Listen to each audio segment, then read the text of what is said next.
tadi saya sebutkan, sudah banyak yang terpapar corona. Kami laporkan bahwa sekarang situasi arus lalu lintas, situasi dalam keadaan aman dan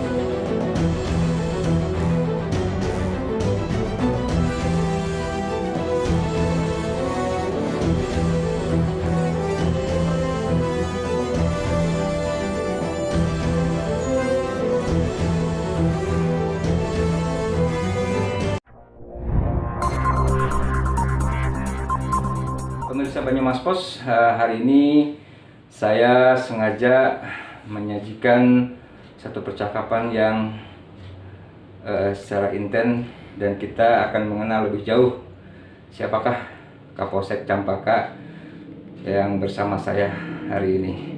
Selamat sore, Komandan. selamat sore. Baik, Komandan, bisa dijelaskan pendidikan Komandan dari pertama masuk kepolisian dan sampai di menjabat menjadi Kapolsek Campaka sekarang. Assalamualaikum warahmatullahi wabarakatuh. Kami sampaikan mengenalkan diri, saya AKP Tio, Kapolsek Campaka, Polres Cianjur. Adapun selengkapnya bahwa kami memang berlatar belakang dari kehidupan seorang petani. Ayah kami orang petani, orang tua kami petani, bahkan guru petani, dan kami waktu itu tinggal di daerah pedesaan, tepatnya di Kecamatan Maus, Kabupaten Cilacap. Selanjutnya setelah kami menelusuri melalui jenjang pendidikan umum SMA dan lulus tahun 89, 90, saat itu saya masih ingat, saat itu saya masih berada di bangku sekolah dan langsung mendaftarkan diri untuk mengabdikan diri pada Kepolisian Negara Republik Indonesia. Waktu itu kami mendaftar pertama kali di SPN Purwokerto, SPN Purwokerto, dan alhamdulillah tahun 90 kami masuk SPN Purwokerto dan diterima menjadi siswa sekolah Bintara SPN Purwokerto. Sejak itu kami lalui pendidikan kami di SPN Purwokerto dan lulus tahun 92. Tahun 92 kami lulus dan langsung ditempatkan di Polres Cianjur. Di Polres Cianjur, ya. Di Polres Cianjur sebagai Bintara Muda saat itu di Polres Cianjur. Setelah di Polres Cianjur kami saya tidak lama dan ditugaskan kembali langsung di Polsek Pacet, Polsek Pacet, Polres Cianjur. Berkat dorongan pimpinan saat itu kami dipercayakan saat itu menjabat sebagai anggota reskrim di Polsek Pacet, dan kehidupan kami jalani, pengabdian kami jalani sebagai anggota kepolisian. Dan pertama kali mengabdikan diri kepada masyarakat di Polsek Pacet secara efektif. Akhirnya kami pun berjalan waktu demi waktu hingga tahun 2007. Tahun 2007 kami atau saya punya keinginan untuk meningkatkan jenjang karir dan mendaftarkan diri kembali untuk sekolah yang lebih tinggi, tentunya menjadi sekolah calon perwira. Dan kami mendaftar sekolah calon perwira, alhamdulillah lulus, dan tahun 2007 kami menjadi siswa calon perwira di Sukabumi. Ya, Sukabumi.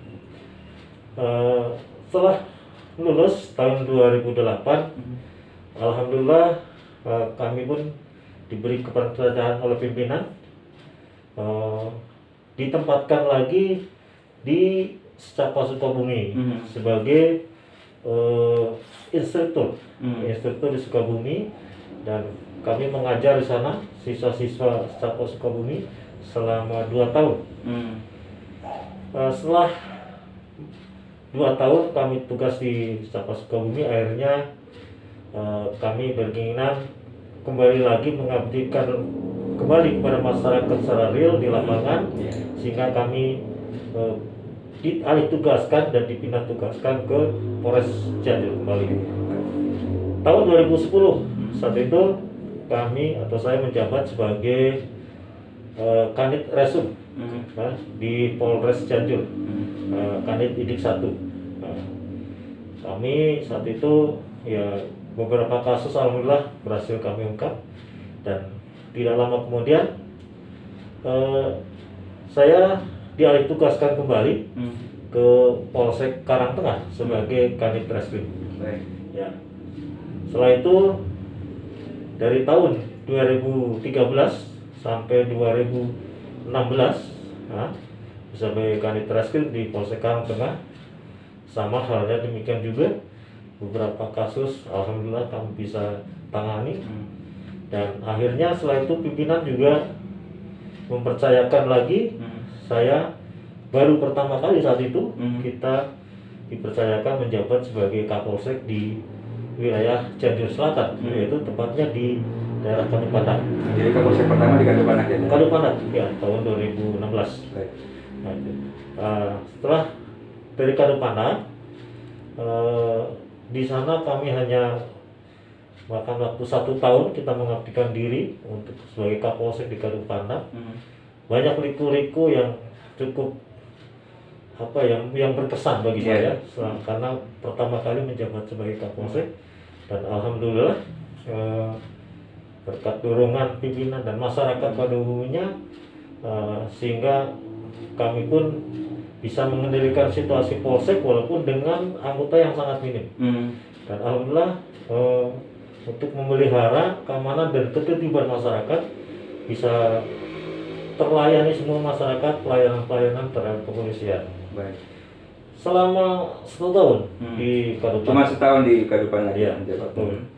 Nah, setelah itu saya dialih tugaskan lagi oleh pimpinan, dipercayakan lagi menjabat sebagai Kapolsek Campaka. Oh, sampai sekarang ya. Sampai sekarang menjabat di Polsek Campaka ini, apakah ada kendala-kendala misalkan dalam berbenturan dengan masyarakat, dalam penegakan hukum, ataupun misalkan kesulitan-kesulitan mencapai suatu lokasi, bisa diceritakan ya, Pak? Betul sekali, memang untuk mencapai suatu tujuan itu dalam rangka Harkam Tipmas, kita tentunya tidak menutup kemungkinan banyak kendala dan hambatan.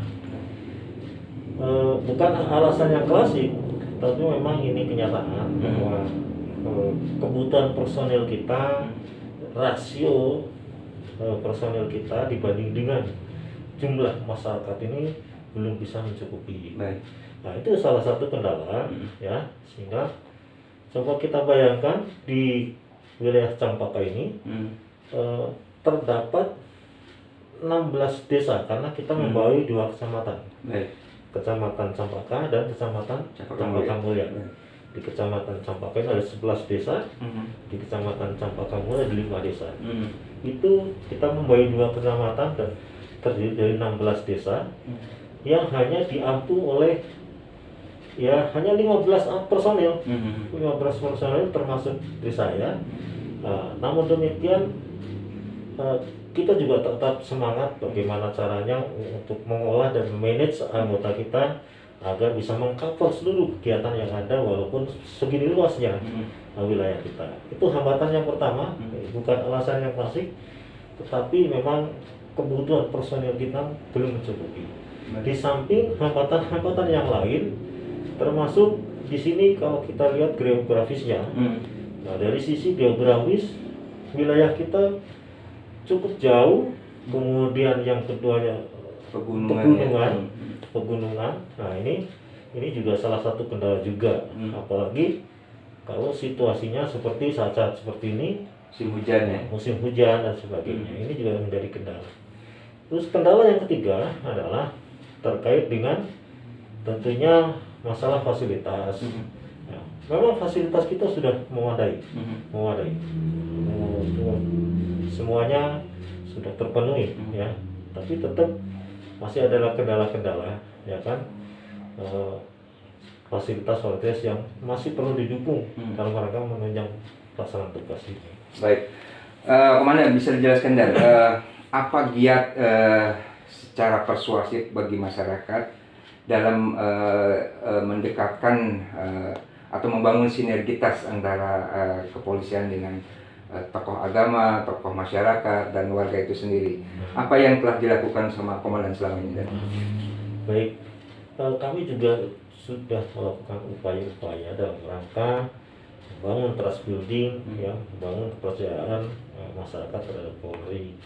Di antaranya kita tidak segan-segannya selalu membangun komunikasi yang baik dengan para tokoh-tokoh, ya, tokoh agama, tokoh masyarakat, tokoh pemuda, semuanya, semua elemen kita harus menjalin komunikasi yang dekat.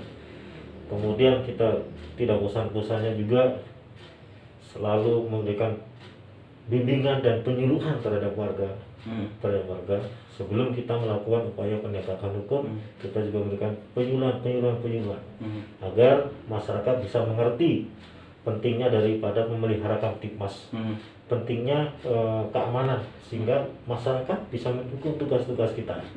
Untuk saat ini kan negara kita lagi terlanda dengan pandemi COVID-19 dan apa upaya komandan sebagai satuan tugas COVID di Kecamatan Campaka, apa upaya komandan dalam mengupayakan untuk pencegahan penularan COVID-19 itu sendiri? Baik, kami juga tergabung dengan gugus tugas, ya, gugus tugas kecamatan, dalam rangka penanganan COVID-19. Ya. Adapun upaya-upaya yang kita lakukan terkait dengan bagaimana pencegahan COVID-19 ini, yang pertama adalah upaya melakukan kita penyuluhan terhadap masyarakat, ya, tentang pentingnya protokol kesehatan. Itu kita sering lakukan seperti itu oleh anggota kita, termasuk saya ke desa-desa untuk melakukan penyuluhan terkait dengan bahayanya COVID-19. Kemudian upaya yang kedua, kita juga melakukan upaya-upaya penyemprotan terhadap lingkungan-lingkungan yang atau fasilitas umum, termasuk fasilitas kantor kita sendiri. Ya, fasilitas kantor kita sebelum melakukan pelayanan pagi, kita sudah melakukan penyemprotan lebih awal, dan kemudian disediakan tempat disinfektan termasuk cuci tangan. Dan kita dalam penegakan maklumat Kapolri yang terakhir yang keluar itu tentang pelarangan perayaan tahun baru, ya. Apa upaya yang telah disampaikan ataupun ditegakkan, apa yang penegakan hukumnya oleh komandan itu sendiri seperti apa? Terkait dengan isi maklumat Kapolri, baik maklumat yang pertama, kedua, dan yang ketiga ini terkait dengan masalah perayaan Natal dan Tahun Baru, larangan untuk mengadakan keramaian atau perayaan Natal dan Tahun Baru. Kita dari awal sejak dikeluarkannya maklumat Kapolri tentang pentingnya protokol kesehatan, menjaga jarak, itu juga kita selalu melakukan sosialisasi dan tindakan-tindakan yang sifatnya represif apabila memang dipandang perlu, ya, dan terukur. Kalau memang di situ masyarakat belum bisa mematuhi protokol kesehatan. Apa yang ingin disampaikan untuk masyarakat, khususnya masyarakat Kecamatan Campaka dalam menghadapi pergantian tahun 2020 ke 2021? Mungkin ada himbauan khusus dari komandan sebagai penegak hukum di wilayah Kecamatan Campaka. Baik. Terkait dengan akan menjalannya pergantian tahun baru ini, saya menghimbau kepada masyarakat, khususnya wilayah Campaka, kami menghimbau agar mengurangi kegiatan-kegiatan yang sifatnya mengumpulkan massa, ya. Kemudian mengurangi kegiatan-kegiatan yang sifatnya menimbulkan keramaian atau hiburan, ya. Jangan ada hiburan atau jangan ada keramaian-keramaian yang sifatnya mengumpulkan massa. Kalau memang itu tidak bisa dihindari, harus menggunakan protokol kesehatan, menjaga jarak, menggunakan masker, dan dibatasi, ya. Tidak ada hiburan dan sebagainya, ya. Termasuk diantaranya sekaligus saya himbau keramaian-keramaian yang sering terjadi, pesta kembang api, termasuk itu. Baik, terima kasih atas waktunya, Komandan. Sama-sama. Terima kasih sudah bersama Banyumas Pos. Ya. Pemirsa, itulah tadi sedikit pembicaraan kami dengan Bapak AKP Tio, Kapolsek Campaka, Polres Cianjur. Terima kasih atas perhatian dan waktunya. Assalamualaikum warahmatullahi wabarakatuh.